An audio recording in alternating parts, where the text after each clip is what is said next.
Python programming के इस course के अंदर आप लोगों को मैं ये सिखाऊंगा कि किस तरीके से पाइथन में प्रोग्रामिंग की जाती है, पाइथन के अंदर किस तरीके से जो है वो लॉजिक बिल्डिंग की जाती है, और बिगनर से लेके एडवांस तक ये कोर्स पूरा आप लोगों को समझाने वाला हूँ कि किस तरीके से आप लोग जो है वो अपनी स्किल इतनी अच्छी बना सकते हैं कि आप लोग जो है वो जॉब के लिए बिल्कुल रेडी हो सकते हैं।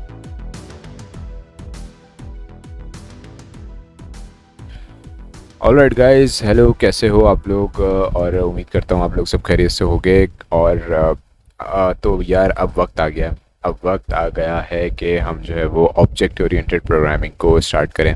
और ऑब्जेक्ट ओरिएंटेड प्रोग्रामिंग क्या है, क्या नहीं है, इसके बारे में प्रॉज एंड कॉन्स और जितनी भी सारी की सारी नेसेसरी इन्फॉर्मेशन है ना, वो यार मैं आज आपको दूंगा।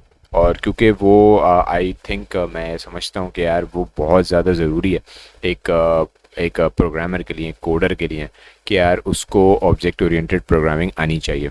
और फॉर इंस्टेंस, अगर आपको ऑब्जेक्ट ओरिएंटेड प्रोग्रामिंग का बिल्कुल भी नहीं पता, तो ये ट्यूटोरियल आपके लिए बहुत बहुत इंपॉर्टेंट होने वाला है, जिसमें मैं डिस्क्राइब करूँगा कि यार देखो, ऑब्जेक्ट ओरिएंटेड की ज़रूरत हमें क्यों पड़ी, हमें क्या ज़रूरत है ऑब्जेक्ट ओरिएंटेड करने की, क्या हम जो अभी तक प्रोग्रामिंग कर रहे हैं क्या वो काफ़ी नहीं है, ठीक है ना। तो यार मैं जस्ट आपको कुछ एग्जांपल से भी समझाने की कोशिश करूँगा, और आपको जो है वो मैं जस्ट आपको अच्छा, अभी आज इस ट्यूटोरियल के अंदर मैं आपको इतना तो नहीं बताऊंगा कि क्योंकि जाहिर सी बात है ये बिल्कुल अर्ली स्टेज हो जाएगा। तो मैं आपको जो है वो यहाँ पे आज आपको इतना बताऊंगा कि ऑब्जेक्ट ओरिएंटेड क्यों यूज़ की जाती है, क्या वजह है, और एग्जांपल्स के साथ आपको समझाऊंगा, और उसको किस तरीके से हम जो है वो स्टार्ट करेंगे। तो ये जब पहले तो मैं सबसे पहले एक फ़ाइल बना लेता हूँ, ऊप के नाम से बना लेता हूँ। ऊप मीन्स ऑब्जेक्ट ओरिएंटेड प्रोग्रामिंग, और मैं अपनी फ़ाइल में मौजूद हूँ। अच्छा, सबसे पहले एक बात आपको मैं बता देता हूँ कि यार देखो, ऑब्जेक्ट ओरिएंटेड प्रोग्रामिंग का मकसद क्या है, ठीक है। ऑब्जेक्ट ओरिएंटेड प्रोग्रामिंग का मकसद ये है, अच्छा ऑब्जेक्ट पहले मैं लिख लेता हूँ, ऑब्जेक्ट ओरिएंटेड प्रोग्रामिंग। अच्छा, सबसे पहले एक चीज़ आपको बताना चाहता हूँ कि यार इसके नाम से ही हमें पता चल रहा है कि ये ऑब्जेक्ट ओरिएंटेड है, यानी कि इसका पूरा जितने भी प्रोग्रामिंग हम करेंगे, हर चीज़ जो है इसके जो अराउंड हम घूम रहे हैं ना, वो किसके अराउंड घूमेंगे, ऑब्जेक्ट के अराउंड घूमेंगे। ऑब्जेक्ट से रिलेटेड, ऑब्जेक्ट से ओरिएंटेड जो है वो ये प्रोग्रामिंग कहलाएगी, ठीक है भाई। अच्छा, अब इसमें जो है ना लाइक बहुत सारी चीज़ें हमें मिलेंगी। तो इसके फॉर एग्जांपल सबसे पहले तो मैं आपको एक चीज़ बताता हूँ कि ऑब्जेक्ट ओरिएंटेड प्रोग्रामिंग में आसानियाँ हैं, ठीक है। आसानियाँ मीन्स के जो काम हम समझ लो 10-12 लाइन में, 50 लाइन में, 100 लाइन में करते हैं कंसोल प्रोग्रामिंग के अंदर, जो अभी तक हमने पढ़ी है वो सारी कंसोल प्रोग्रामिंग है, ठीक है। और अब जो हम पढ़ने जा रहे हैं वो सारी ऑब्जेक्ट ओरिएंटेड प्रोग्रामिंग होगी। तो जो हमने कंसोल प्रोग्रामिंग के अंदर हम करते हैं, लाइक फॉर एग्जांपल हमने 10,000 लाइन का कोड लिख दिया, 1,000 लाइन का कोड लिख दिया, तो यार उसको कम करने के लिए, या उसको मैं आपको बताऊं कि उसको आप कन्वीनियंट वे जो है ना उसको सेटअप लेकर आने के लिए, यानी कि सही करने के लिए, तो हमें जो है ना ज़रूरत पड़ती है ऑब्जेक्ट ओरिएंटेड प्रोग्रामिंग की। अब ऑब्जेक्ट ओरिएंटेड प्रोग्रामिंग के 5 पिलर्स कहलाते हैं, ठीक है। There are 5 pillars of object oriented programming,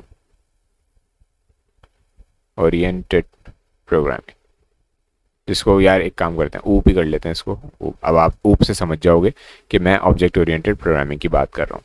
तो अब इसमें 5 पिलर्स होते हैं हमारे पास। इसमें जो है वो हमारे पास सबसे पहले जो होता है उसको हम कहते हैं एब्स्ट्रैक्शन,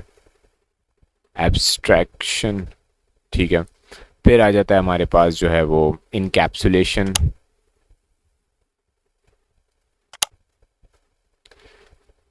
और इसके बाद आ जाता है, अच्छा मैं अभी आपको ये सारी चीज़ें डिफाइन करूँगा। इसके बाद आ जाता है हमारे पास इनहेरिटेंस, फिर आ जाता है हमारे पास पॉलीमॉर्फिज्म,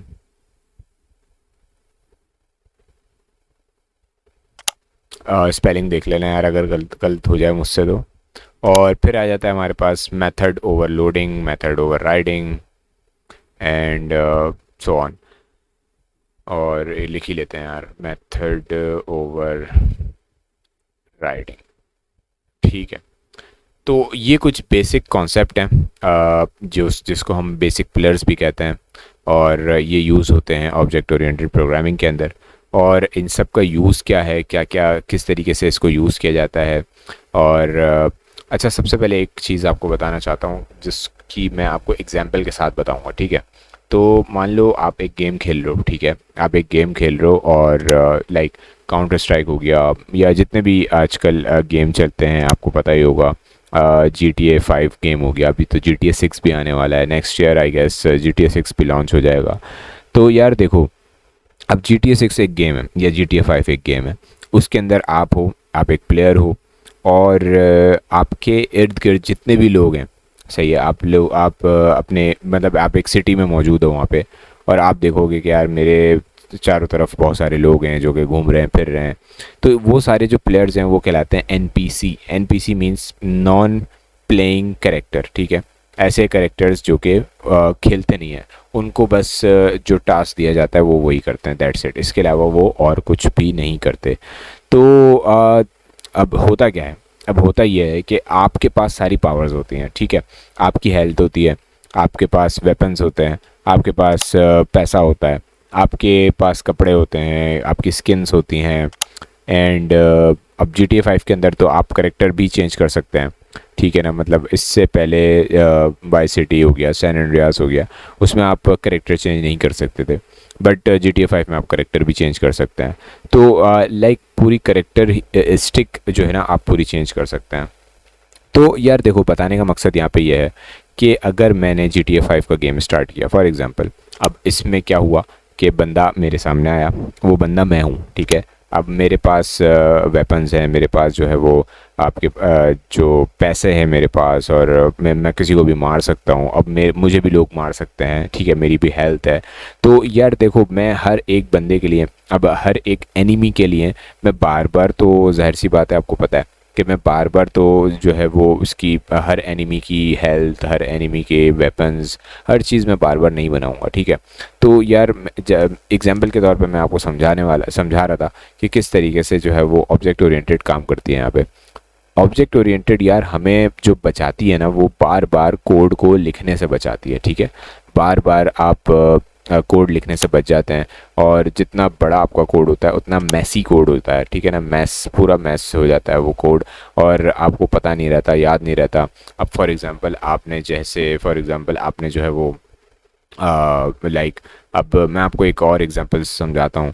लाइक आप मान लो कि आपने जो है वो FSC के पेपर दिए हैं, या इंटरमीडिएट के पेपर दिए हैं, या कॉलेज के पेपर दिए हैं, मैट्रिक के पेपर दिए हैं। तो जितने भी लोग आप लोग देख रहे हो, तो आप लोगों को अंदाज़ा होगा कि आप लोगों की मार्कशीट आती है, आप लोगों की ग्रेडिंग बनती है, आप लोगों का ग्रेडिंग सिस्टम बनता है, ठीक है।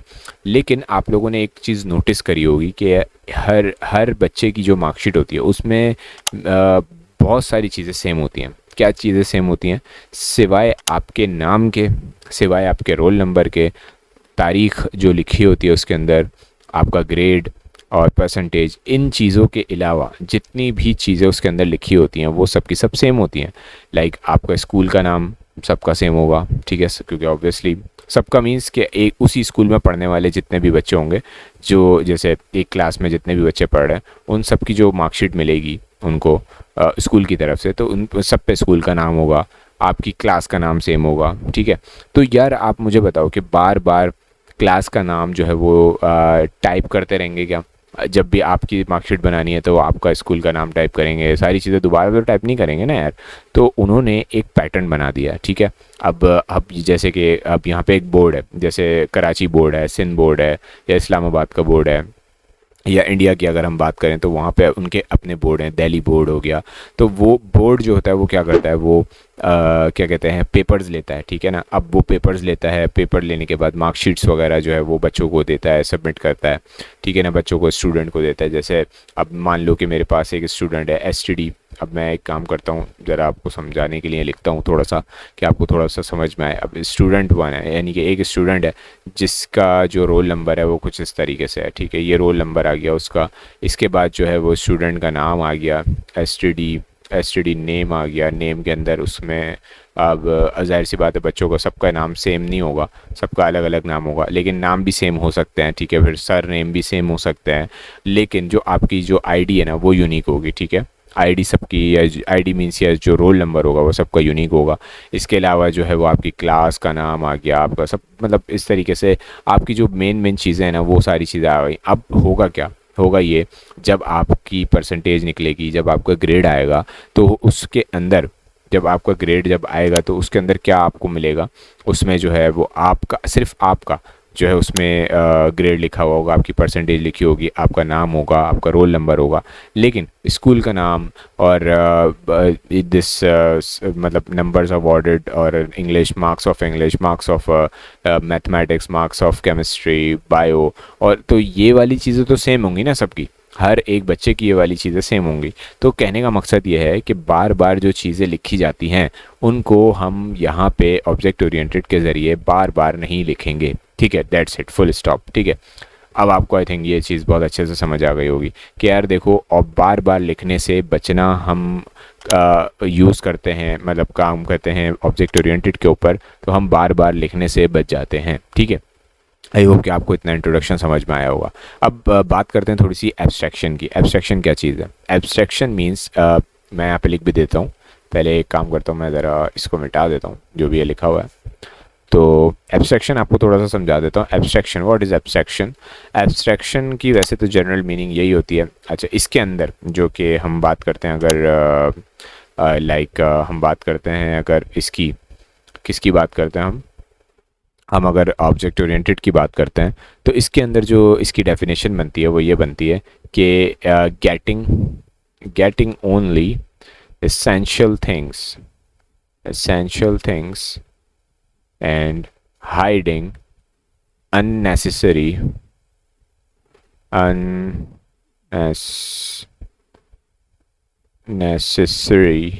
details, ठीक है। तो जो आपके लिए रिक्वायरमेंट है, जो आपकी ज़रूरत है, आप सिर्फ क्या करते हो, उसको लेते हो। गेटिंग ओनली इसेंशियल थिंग्स, जो आपकी ज़रूरत है आप वो लेते हो, और हाइड कर देते हो अननेसेसरी डिटेल्स को, वो आप यूज़ नहीं करते, ठीक है। अच्छा, इनकैप्सुलेशन। अब इनकैप्सुलेशन में क्या होता है? इनकैप्सुलेशन का मतलब आप इससे ही अंदाज़ा लगा सकते हो कि कैप्सूल, यानी कि जो आपका डेटा है वो प्रोटेक्टेड फॉर्म में होता है, सही है। डेटा या कोड ले लो आपका, तो कोड मैं यहाँ पे जस्ट आपको समझाने के लिए लिख देता हूँ, your code will be protected like what, like capsule, ठीक है, जस्ट, ठीक है। तो इनकैप्सुलेशन का ये कॉन्सेप्ट है।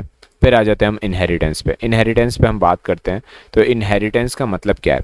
तो पहले तो आपको इसका मतलब पता होना चाहिए। इनहेरिटेंस कहते हैं कोई भी चीज़ किसी से लेना, ठीक है। इनहेरिट होना, यानी कि जैसे आपके पेरेंट्स हैं, आप जब बच्चा पैदा होता है तो वो कहते हैं कि यार ये तो मतलब माँ पे गया है या बाप पे गया है, या मतलब इस तरीके से रिजेम्बलेंस बताते हैं कि, और वाकई में ऐसा होता है कि मतलब आपके फादर की आंखें मिलती हैं आपके साथ, आपके लिप्स मिलते हैं, आपके नोज़ मिलती है, तो आपके फेशियल फीचर्स जो होते हैं वो आपके पेरेंट्स से मिलते हैं, ठीक है। तो वो कहाँ से आ रहे हैं? वो इनहेरिट हो रहे हैं ना, तो उसको इनहेरिटेंस कहते हैं।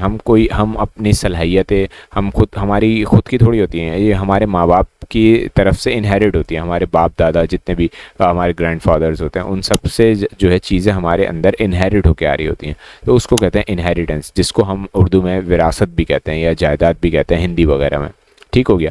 तो आई थिंक आपको ये चीज़ क्लियर होगी। तो अब इसमें होता क्या है?